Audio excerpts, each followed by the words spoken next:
I'm going to say it plain. Some cars in 2025 are crazy overpriced even before you add the shiny paint. And that stings because I love cars like you do. I'm Morgan, and this is Recall Roadmap with Morgan, and I want you to keep your money and your safety. If this sounds like the kind of messy but real talk you want more of, that's what we do here at Recall Roadmap with Morgan. So yeah, subscribe if you want in. Here's the quick gut check. High-end and limited supply cars often get marked up above sticker because demand is hot and inventory gets tight. Luxury models also tend to fall in value faster than regular brands, which hurts twice if you paid over sticker. I've seen folks roll in grinning on delivery day and roll out years later with a trade quote that feels like a gut punch. And I hate that. I used to think paying more meant getting more, but I've learned the math does not care about vibes. Think of price like a balloon. It looks big at the lot, but it can deflate fast in your driveway.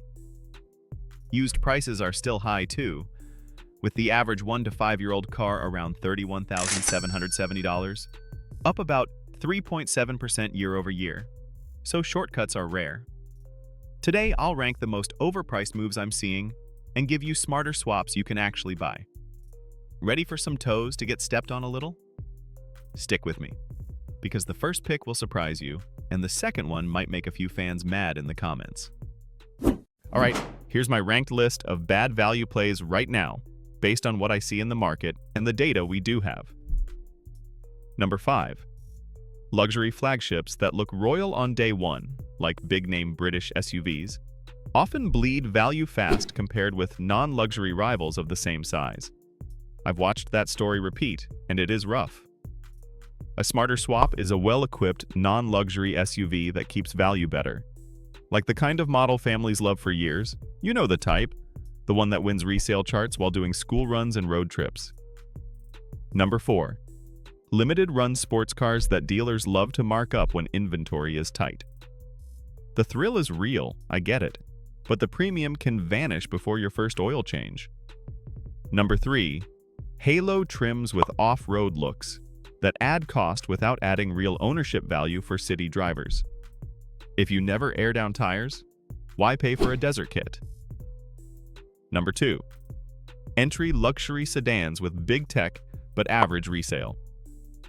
Cool toys today, soft trade values tomorrow. Number 1. The hot coupe that everyone swears will be a keeper, the Toyota GR Supra, because estimates show it can lose roughly almost half its value in 5 years. That hurts even if you paid sticker, and it's worse if you paid a premium. A calmer path is Toyota and Lexus in general, because those brands often lead resale value lists, and that steadiness saves you down the road. Would you rather feel fast today or feel smart when you sell later? Next, let me show you how to spot a markup and pivot to a deal without feeling pushy or, getting steamrolled. Here's how I'd play it, and I say this as a former tech who's seen the finance office up close. Step 1.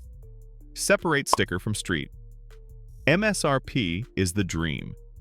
Transaction price is the truth.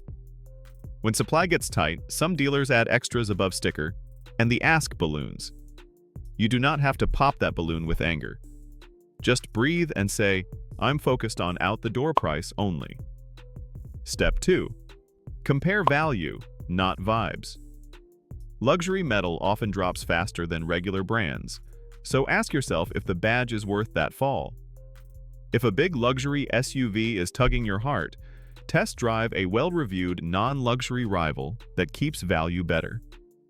If a limited sports car has you glowing, try a more available performance trim that does not carry a premium for scarcity. Step 3. Zoom out on used.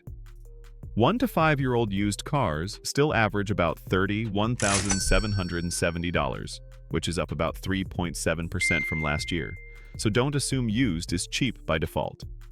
Run ownership math. Insurance, maintenance, and depreciation all count.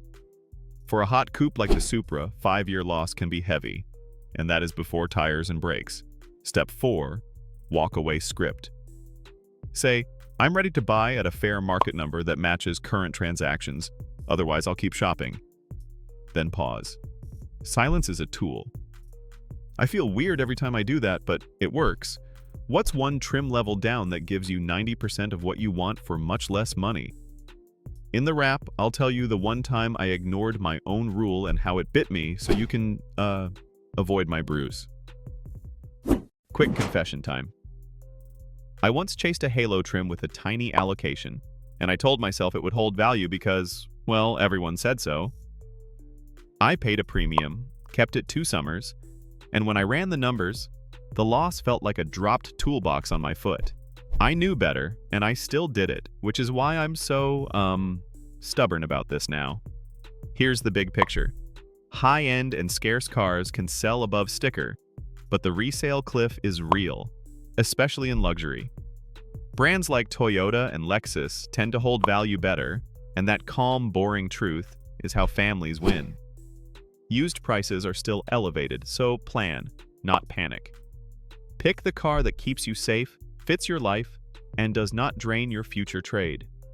If this helped, grab our comparison sheet before you buy, because it lines up MSRP, typical transaction ranges, and ownership costs, so you can pick with a cool head. If this is the kind of straightforward but human car talk you want every week, that's what we do here at Recall Roadmap with Morgan, so hit subscribe and come back for the next deep dive. Thank you for watching and hanging out with me. Stay curious, stay safe, and tell me in the comments which model you think looks like a king today but turns into a pumpkin when you try to sell it in 5 years. Because wouldn't it be nice if the best feeling car also made the best money sense?